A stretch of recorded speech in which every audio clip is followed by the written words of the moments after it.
Assalamualaikum warahmatullahi wabarakatuh. Pertama-tama izinkan saya memperkenalkan diri terlebih dahulu. Saya Salsabila Anggraini, perwakilan dari kelompok 4 mata kuliah Kewarganegaraan Universitas Mercubuana, bersama dengan rekan-rekan saya Fandi Muhaziman, Andi Nurul Aini Azhara, Alda Cornelia Prisilda, Rezki Arifiano Dias, dan Umar Abdul Aziz akan mempresentasikan hasil dari tugas besar pertama kami. Pada tugas besar pertama kami ini, kami mendapat judul Makna Demokrasi dan Mengembangkan Sikap Demokrasi. Pertama-tama, demokrasi adalah bentuk atau sistem pemerintahan yang seluruh rakyatnya turut serta memerintah dengan perantara wakilnya yang terpilih. Atau dapat disimpulkan bahwa demokrasi berarti pemerintahan rakyat, yakni suatu pemerintahan di mana rakyatnya memegang peranan yang sangat menentukan seperti yang dikemukakan oleh Sufianto pada tahun 2015. Dan demokrasi pun dapat didefinisikan sebagai konsep Melanjutkan dari Saudari Salsa mengenai makna demokrasi dan mengembangkan sikap demokrasi. Sebuah negara dapat dikatakan menjalankan proses demokrasi apabila negara tersebut memenuhi syarat sebagai berikut.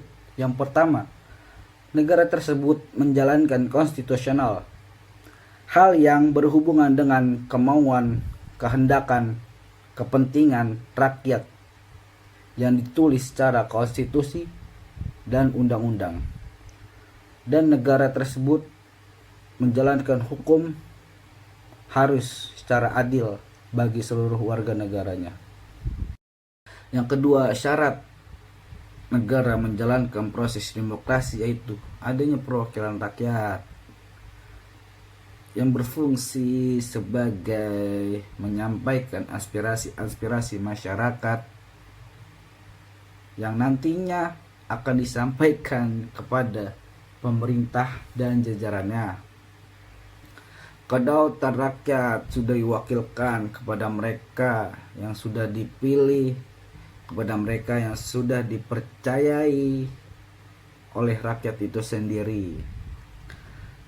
Lembaga kemasyarakatan di Indonesia ini bisa kita dengar, bisa kita ketahui di dalam negara ini, yaitu Dewan Perwakilan Rakyat, dan yang sering kita dengar adalah DPR.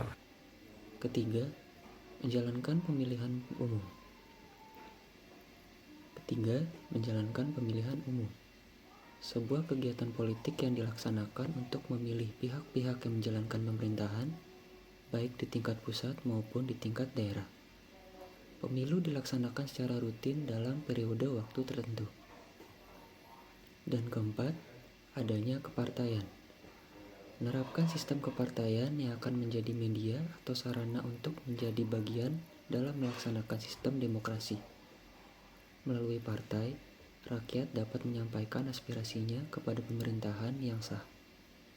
Partai juga berfungsi mengawasi kinerja pemerintah apakah kebijakan yang dihasilkan sudah sesuai dengan aspirasi rakyat. Halo semuanya, saya akan melanjutkan presentasi yaitu perkembangan demokrasi di Indonesia dari awal kemerdekaan hingga saat ini. Perkembangan demokrasi dari masa ke masa yaitu ada 4. 1. Demokrasi parlementer yaitu 1945 sampai 1959. Dalam demokrasi ini sistem demokrasi yang menempatkan parlemen sebagai fundamental di pemerintahan.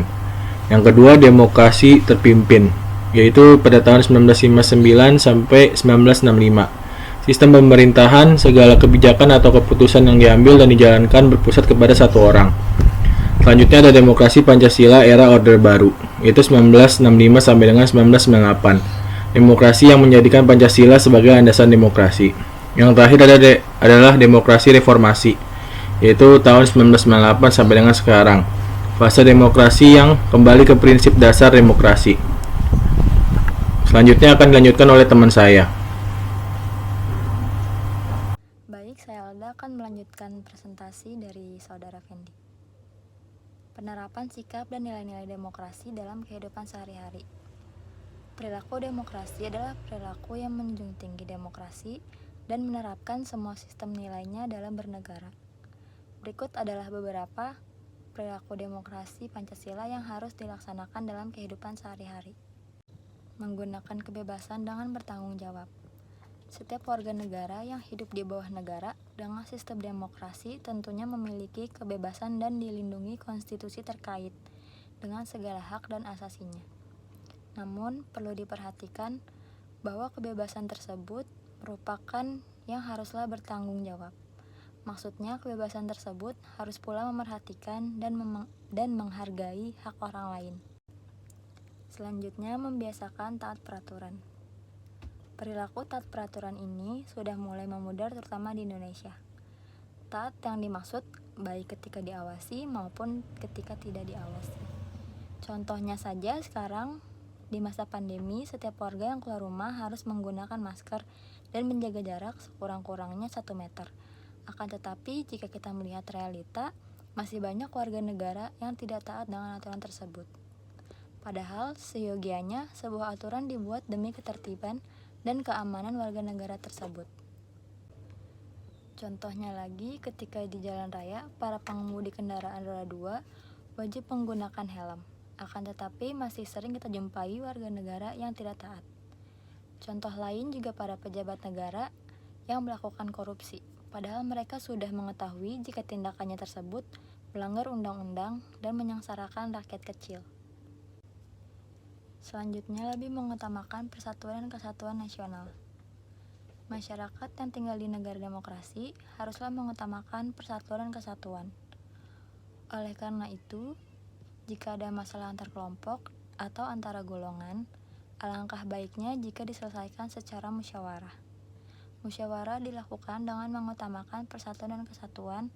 Dengan mengutamakan persatuan dan kesatuan akan membawa perdamaian dan meminimalisir kekerasan yang berdampak tidak stabilnya perkembangan nasional.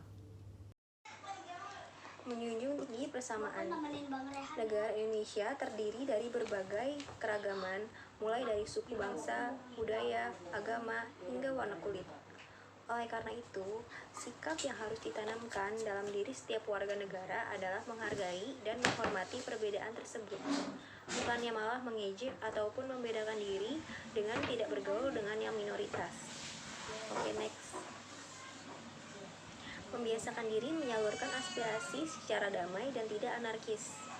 Dalam perilaku demokrasi, lancarnya sebuah penyampaian aspirasi tanpa anarkis adalah bukti demokrasi berjalan dengan baik.